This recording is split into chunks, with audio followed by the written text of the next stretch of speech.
শুধুমাত্র পুলিশ বা তৃণমূল সরকারকেই হুঁশিয়ারি দেননি বিজেপির রাজ্য সভাপতি সুকান্ত মজুমদার। তার পাশাপাশি এসএসসির যে প্যানেল বাতিল হয়েছিল তা নিয়েও মন্তব্য করেছেন তিনি। টাকা দিয়ে পাওয়া চাকরি বাঁচবে না, তৃণমূল নেতাদের কলার ধরে এখনই টাকা আদায় করুন, একা না পারলে আমাদের ডাকুন। বিজেপি ঝান্ডা ও ডান্ডা নিয়ে টাকা উদ্ধার করবে। বাঁকুড়ার কোতুলপুর থেকে হুঙ্কার সুকান্ত মজুমদারের। তিনি এ বিষয়ে ঠিক কি বলেছেন শোনাবো আপনাদের। মাঝে 25,000 26,000 চাকরি ছিল, কোন রকমের সুপ্রিম কোর্টে গিয়ে বেঁচেছে, কিন্তু বেশি দিন বাঁচবে না। আবার তৃণমূল কংগ্রেসের যারা এখানেও আছেন, চাকরি টাকা দিয়ে পেয়েছেন, এটাই সুযোগ। এই লোকসভা ভোটের পর কিন্তু তৃণমূল কংগ্রেসকে আপনারা পাবেন না, আর নেতাদেরকে পাবেন না। এখনই বাড়ি যান, বাড়ি গিয়ে যে টাকাটা দিয়ে চাকরিটা ঘুষ দিয়ে পেয়েছিলেন সেই টাকাটা উদ্ধার করুন, কলার ধরে উদ্ধার করুন। আর একা না পারলে সঙ্গে বিজেপিকে নিয়ে যান, বিজেপি ঝান্ডা এবং ডান্ডা নিয়ে গিয়ে টাকা। আপনাদের শোনালাম এবার বাঁকুড়ার কোতুলপুরের সভা থেকে সরাসরি এসএসসিতে যাদের চাকরি বাতিল হয়েছে সেই প্রসঙ্গে কিন্তু যেমনটা সুকান্ত মজুমদার মন্তব্য করেছেন, এবার টাকা দিয়ে পাওয়া চাকরি তা আর বাঁচবে না, তৃণমূল নেতাদের কলার ধরে এখনই টাকা আদায় করুন, একা না পারলে আমাদের ডাকুন। বিজেপি ঝান্ডা ও ডান্ডা নিয়ে টাকা উদ্ধার করবে। আপনারা জানেন ইতিমধ্যেই যে 2016 যে এসএসসির যে সম্পূর্ণ বাতিল করার নির্দেশ দেওয়া হয়েছিল কলকাতা হাইকোর্টের পক্ষ থেকে। কলকাতা হাইকোর্টের বিচারপতি দেবাংশু বসাক এবং বিচারপতি মোহাম্মদ শাব্বার রশিদের ডিভিশন বেঞ্চের সেই নির্দেশ ছিল, এবং সেই যে নির্দেশ তার পরিপ্রেক্ষিতে সুপ্রিম কোর্টের দ্বারস্থ হয়েছিল রাজ্য সরকার, মধ্যশিক্ষা পর্ষদ এবং স্কুল সার্ভিস কমিশন, এবং তার পরবর্তীতে শীর্ষ আদালতের যেমনটা নির্দেশ ছিল যে এখনই চাকরি বাতিল নয় এবং এর যে পরবর্তী শুনানি হবে তা মে মাসে হবে, এমনটাই জানানো হয়েছে, বলা হয়েছে। এবং সে প্রসঙ্গেই কিন্তু এবার সুকান্ত মজুমদারের মন্তব্য, টাকা দিয়ে পাওয়া চাকরি বাঁচবে না, তৃণমূল নেতাদের কলার ধরে এখনই টাকা আদায় করুন, একা না পারলে আমাদের ডাকুন, এমনই হুঁশিয়ারি দিয়েছেন এবার বাঁকুড়ার কোতুলপুরের জনসভা থেকে বিজেপির রাজ্য সভাপতি তথা বালুরঘাটের বিজেপি প্রার্থী সুকান্ত মজুমদার। আমরা জানি যে এই এসএসসির যে চাকরি বাতিল সেই নিয়ে কিন্তু একের পর এক রাজনৈতিক নেতৃত্ব তারা তরজায় জড়িয়েছেন, শাসক বিরোধী উভয় পক্ষকে নিশানা রেখেছেন।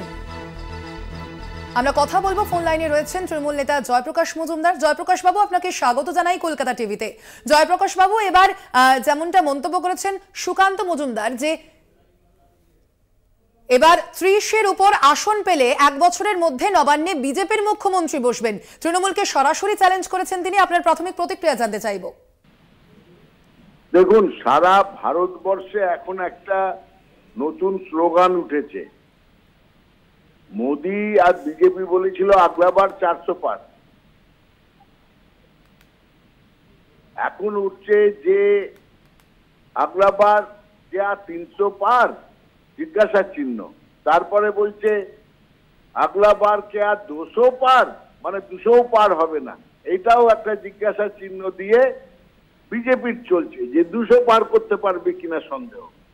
এই পরিবেশে সুকান্ত মজুমদাররা নিজেদের স্বপ্নের বিরিয়ানিতে যত ইচ্ছে ঘি ঢালছেন, মিথ্যা কথা বলছেন।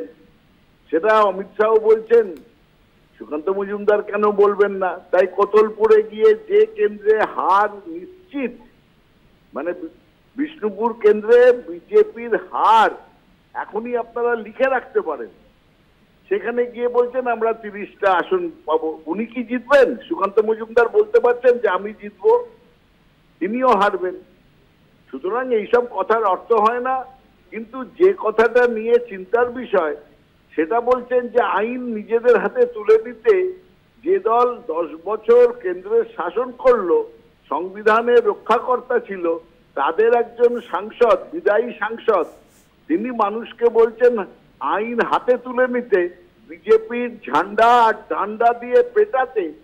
এটা তো আইন ভাঙার পরামর্শ, আইন না মেনে সমাজ তৈরির জন্য ব্যবস্থা। তো ভারতবর্ষ এগোচ্ছে না পেছোচ্ছে?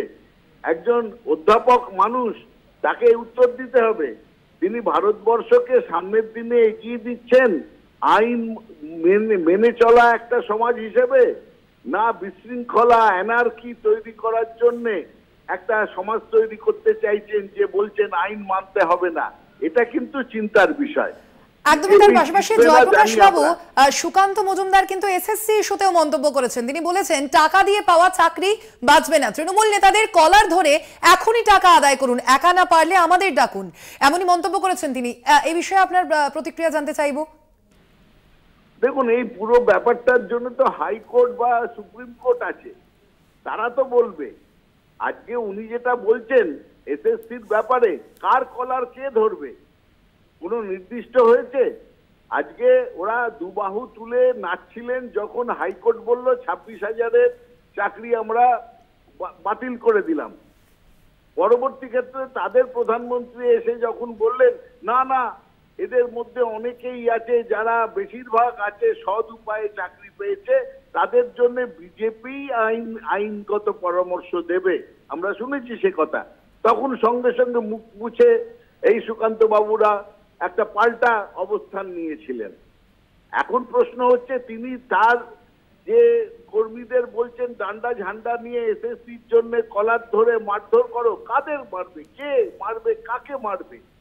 তো তার মানে হাইকোর্ট, সুপ্রিম কোর্ট বা আইনের কোনো জায়গা থাকবে না, আইনগত পানিশমেন্ট থাকবে না। শাস্তি তো দেয়, যদি কেউ খারাপ কাজ করে তাকে শাস্তি দেয় ভারতীয় কোর্ট, জনতার হাতে ছেড়ে দেওয়া হয় না। আজকে সুকান্ত বাবুরা সেই কথা বলেই বোঝাচ্ছেন যে আইনে তাদের ভরসা নেই, তারা সমাজে বিশৃঙ্খলা তৈরি করার দিকে এগোচ্ছেন। ধন্যবাদ আপনাকে জয়প্রকাশ বাবু আমাদের সঙ্গে কথা বলার জন্য।